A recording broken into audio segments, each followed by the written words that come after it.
مولا علی شیر خدا اسی وقت اٹھے اور آپ نے اپنے سر سے امامہ شریف اتارا، فرمایا میں نے کل ہی خریدا ہے، یہ میں تمہیں تحفے میں دیتا ہوں۔ حضور نے نا حضرت سلمان فارسی کی ڈیوٹی لگائی، فرمایا اسے سواری بھی مل گئی، کپڑے بھی مل گئے، اس کے کھانے کا بندوبست کر، پتہ کر کس گھر میں کھانا ہے تو لا۔ حضرت سلمان فارسی کہتے ہیں میں گلی میں نکلا تو پہلی نظر میری سیدہ فاطمہ کے دروازے پہ پڑی، میں نے دستک دی، سیدہ فاطمہ اندر سے بولی کون ہے؟ میں نے کہا میں غلام سلمان فارسی۔ جناب فاطمہ الزہرا سے میں نے عرض کی ایک بندہ آیا ہے، کلمہ پڑھا ہے، اور وہ کہتا ہے 3000 آدمی میرے قبیلے میں اور سب سے غریب میں ہوں، تو اماں جی اس کو مولا علی نے امامہ دے دیا ہے اور حضرت صاحب بن عبادہ رضی اللہ تعالیٰ عنہ نے اونٹنی دے دی ہے۔ اب وہ حضرت فاطمہ فرما سکتی تھی کہ جب شیر خدا نے دے دیا ہے تو ہمارا تو حصہ پڑ گیا، تو فرمانے لگی بھائی میرے ساتھ کیا مطالبہ ہے بتاؤ جلدی کرو۔ کہا کھانا نہیں کھایا اس نے، تو آپ فرمانے لگی کھانا دیتے۔ حضرت سلمان فارسی کہنے لگے اماں جی کھانے میں کیا ہے؟ تو کہنے لگی کچھ بھی نہیں، 3 دن ہو گئے حسن حسین نے روٹی نہیں کھائی، پر بڑا کچھ ہے میں دیتی ہوں۔ کہتے میں سوچ میں پڑ گیا کہ انہوں نے 3 دن سے نہیں کھایا، پھر بھی بڑا کچھ ہے، پھر بھی ہم نے نا جو کھایا ہے اور باقی کا سالن فریج میں رکھا ہے، پرسوں والا بھی فریز ہوا پڑا ہے، شام کی سبزی آ گئی، کسی نے پوچھا حال کیا؟ کہتا سب سے غریب میں ہی ہوں، بڑا ماڑا بندہ ہوں، رو پڑیں گے پریشان۔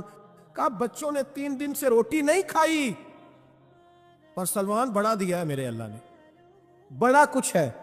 تو کہا اماں جی پھر کرنا کیا ہے؟ فرمایا تو ٹھہر نا میں بتاتی ہوں۔ کمبل پڑا تھا، بسترا سمجھ لیں، موٹا اوڑھنے کا، کھدر کا، حضرت فاطمہ جلدی سے لائیں، فرمانے لگے یہ پکڑو اور دیر نہ کرنا، یہ ہماری گلی کے کونے پہ نا 2-4 گھر چھوڑ کے تو ایک یہودی ہے، اس کا نام شمعون ہے، وہ اس طرح کی چیزیں گروی رکھ کے یا خرید کے نا تو پیسے بھی دے دیتا ہے، جوں بھی دے دیتا ہے، گندم بھی دے دیتا ہے، سرکہ اور کھجوریں بھی، اسے دے آ، اور وہ جو سامان دینا وہ میرے پاس لا، اور لا کے مجھے دے تاکہ میں جلدی سے اس آدمی کے لیے بندوبست کروں۔ پتہ نہیں بیچارہ کتنے دنوں کا بھوکا ہے، پتہ نہیں بیچارہ کتنے، اپنے بچوں نے 3 دن سے روٹی نہیں کھائی، لا نہ ذرا۔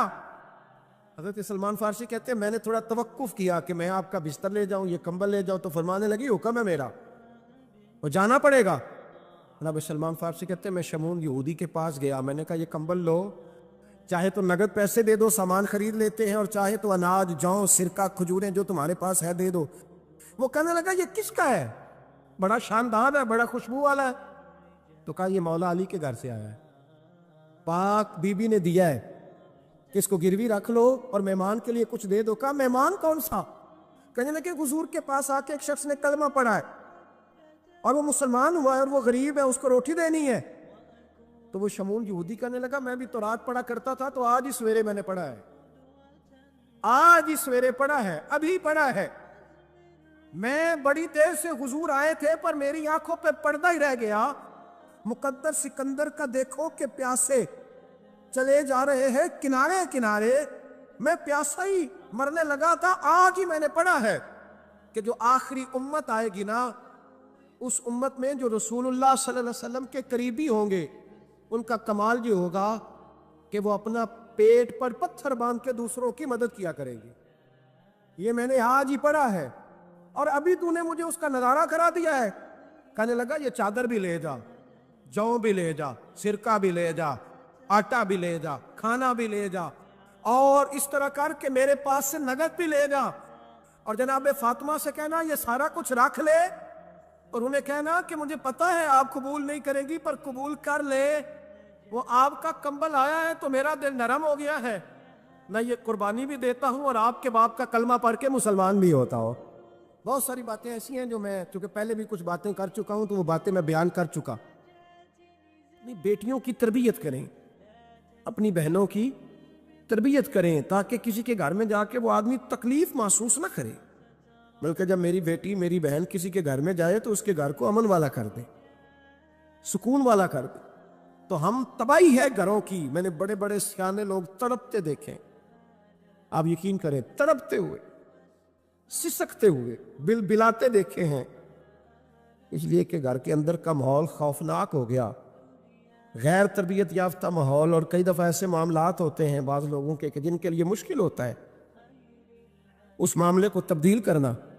تو مہربانی فرمائیں جمعۃ المبارک میں آج یہ نیت کریں کہ ہم بیٹیوں کی تربیت پر توجہ دیں گے. تربیت کا معنی سختی نہیں.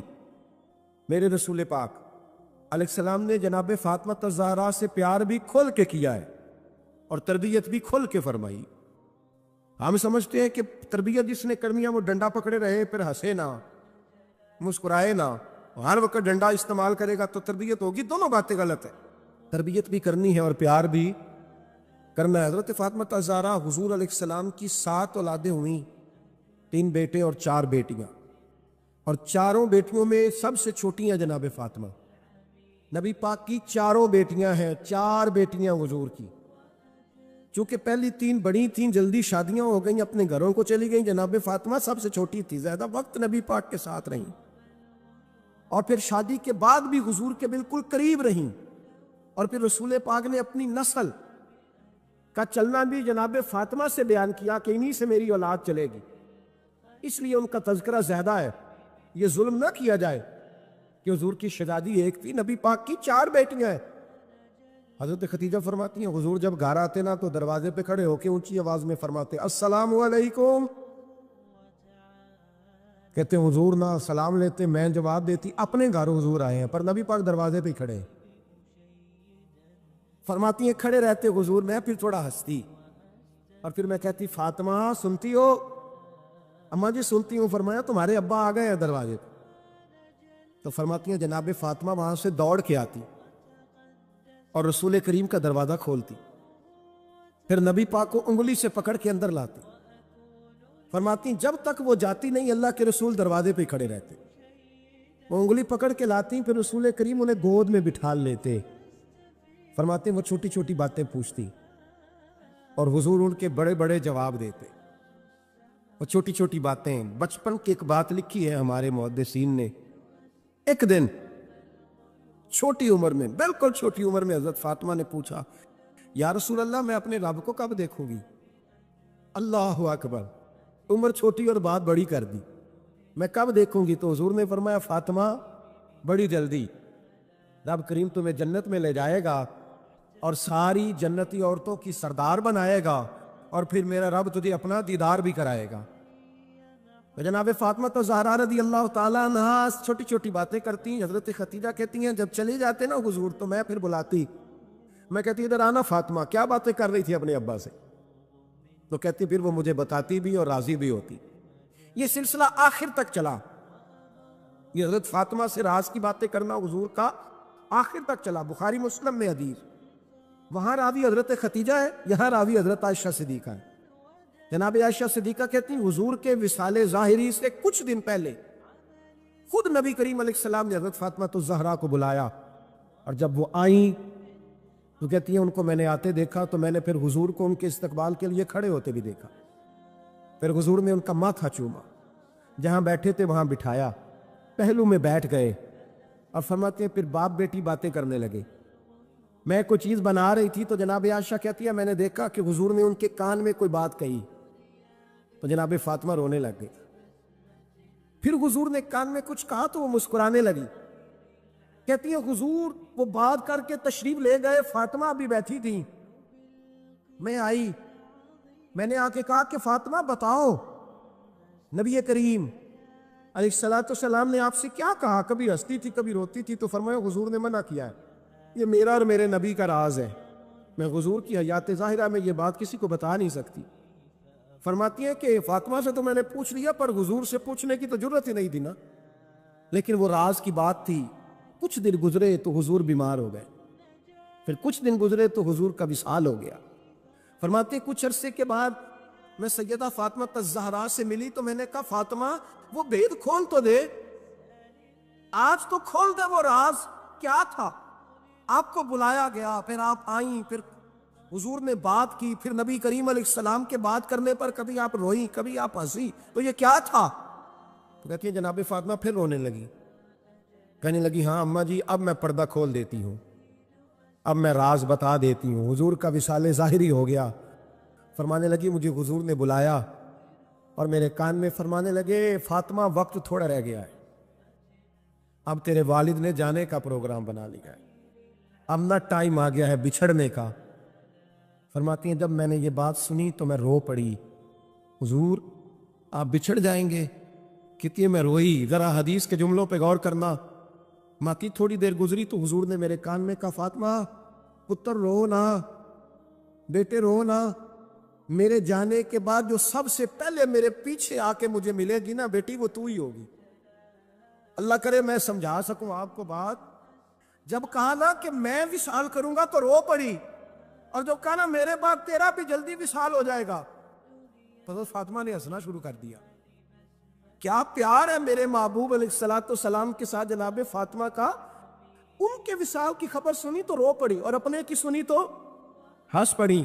اور پھر حضور نے کہا فاطمہ تجھے یہ بھی پتا ہے نا کہ اللہ تجھے جنتی عورتوں کا سردار بنائے گا، یہ بھی تجھے پتا ہے. تو جناب فاطمہ الزہرا کے ساتھ شروع سے لے کر آخر تک میرے رسول کریم علیہ السلام کی محبت رہی، پیار رہا. اور جناب فاطمہ کا جو حضور سے پیار تھا، ایک کیا باپ کا شفقت کرنا، اور ایک کیا بیٹی کا پھر اپنے باپ سے. بولیے یہ بیٹیاں جو ہوتی ہیں نا، ان کا بھی رویہ کو انوکھا ہوتا ہے ساری دنیا سے، انوکھا. میں کبھی کبھی کچھ ایسی باتیں کرنے کو دل کر جاتا ہے کہ جو کر گزرتے ہیں. ایک صاحب مجھ سے ایک دن کہنے لگا حضرت صاحب بڑی مشکل میں ہوں، اور اتنا کٹھن وقت آ گیا کہ کوئی حال ہی نہیں. میں نے ان سے کہا کہ اپنی اماں سے دعا کراؤ، مسئلہ ٹھیک ہو جائے گا. کہنے لگا اماں تو انتقال کر دی. تو میں نے کہا بہن سے دعا کراؤ. کہنے لگا بہن دور رہتی ہے. تو میں نے کہا پھر بیٹی سے کرا لو. آپ یقین کریں اللہ کے گھر میں بیٹھا ہوں، رمضان کا مہینہ مجھے تیسرے دن ملا. کہنے لگا حضرت صاحب الحمدللہ اللہ نے میری مشکل آسان کر دی. کہنے لگا یہ نسخہ آپ نے بڑا عجیب بتایا، پیر تو اس قسم کی باتیں نہیں نہ بتاتے. پیروں نے تو آپ کو پتا دعائیں قید کر کے رکھے، صرف ہماری قبول ہونی. کہنے لگے ہم میرے ان کا میرے ساتھ ارادت کا رشتہ ہے. کہنے لگے آپ کس طرح کے پیر ہیں کہ آپ نے مجھے پلٹ کے کہہ دیا کہ اماں سے، بہن سے، بیٹی سے. تو میں نے کہا اصل بات یہ ہے کہ میں کبھی تھکا بھی ہوتا ہوں، کبھی کسی رنگ میں بھی ہوتا ہوں، اور کئی دفعہ اب تو یہ حال ہو گیا ہے کہ رونا آئے بھی تو روتے نہیں کہ لوگ تماشا نہ سمجھیں.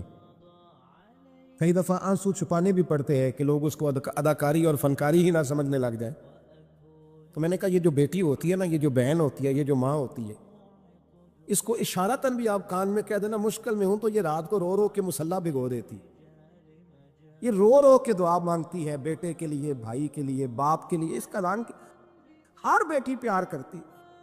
اور یقین کریں کہ کلیجہ ٹھنڈا ہو جاتا ہے جب بیٹیاں چھاتی پہ لیٹتی ہیں، تو لطف آتا ہے کہ اللہ کریم نے اس ننھی سی کلی میں کیا ٹھنڈک رکھی ہے کہ سارے دل کا جو ہے بوجھ اس نے ہلکا کر دیا. تو بتائیے پھر میرے نبی پاک کی شہزادی کی حضور سے محبت کتنی ہو. چھوٹی سی عمر تھی حضرت فاطمہ کی جب حضرت ختیجہ وصال کر گئیں. تو کسی نے کہا فاطمہ سب سے پہلے گھر سے کب نکلنا ہوا؟ تو بخاری مسلم میں حدیث ہے، اللہ کے نبی نا بیت اللہ شریف کے سامنے سجدے میں تھے تو ابو جہل کو شرارت سوجھی. شرارت. اس نے کچھ لوگوں سے کہا، عقبہ بن ابی معیط تھا، کچھ اور لوگ تھے. کہنے لگا میں ابھی رستے سے گزرا ہوں تو وہاں کسی نے اونٹ ذبح کیا ہے. تو اونٹ کی اوجڑی، آپ نے اوجڑی دیکھی ہے نا، جانور کی اوجڑی بڑی وزنی ہوتی ہے، اس میں گندگی ہوتی. اونٹ کی اوجڑی بڑی وزنی ہوتی تھی. کہنے لگا وہاں اونٹ کی اوجڑی پڑی ہے، وہ دیکھو نبی پاک معاذ اللہ سجدے میں ہے، تو معاذ اللہ ثم معاذ اللہ وہ اونٹ کی اوجڑی اٹھاؤ حضور کی گردن پہ رکھ دو. تھوڑا سا مشکل سے جمعہ پڑھنا پڑ جائے نا، اور تھوڑا سا مشکل سے پڑھانا پڑ جائے، تو ہم دین کے بہت بڑے خدمت گزار بن جاتے ہیں. یہ دیکھو سجدے کتنی مشکل سے ہو رہا ہے، یہ دیکھو سجدے کتنی مشکل سے ہو رہا ہے، کتنی مشکل سے حضور کے سر انور پر اوجڑی رکھ دی. یہ وہ وقت ہے کہ نہ تو چچا ابو طالب ہیں جو پہنچ جاتے، نہ جناب ختیجہ ہے جو بندوبست کرتی.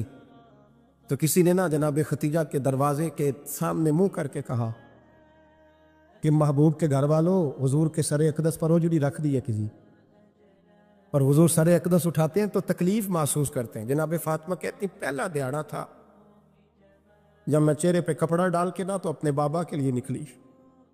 فرماتی پہلا دن تھا، میں حرم کعبہ میں پہنچی، حضور کو سجدے میں دیکھا تو چھوٹے چھوٹے ہاتھوں سے میں نے اوجڑی نیچے گرائی. حضور بولے کچھ نہیں، نہ میں نے کچھ بات کی،